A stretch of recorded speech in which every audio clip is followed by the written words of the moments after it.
good morning. Assalamualaikum. Mga boys, may bago na naman tayong libangan. Ngayon, may nakita na naman ako. Kaso, ngayon naman, kumpleto silang dalawa. Kumpleto, magkapatid. Kaso, nagdadalawang isip ako na kunin.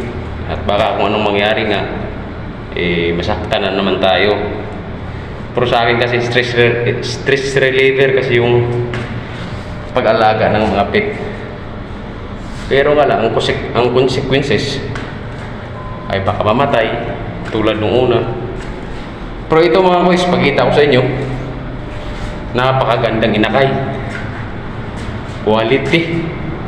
Ganun pa din sa butas nung lagayan ng exhaust fan na bakante pa, wala pang lagay. Ngayon mga boys, pakita ko sa inyo, ang ganda. Nandiyan yung nanay niya, nandiyan yung nanay. Yan o.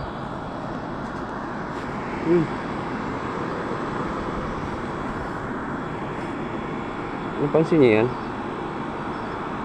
Yan. Binabalikan pala ng nanay. Ay, nahihiya akong kunin. Pero, try natin ha. Tingnan nyo yan. Di ba? Alright.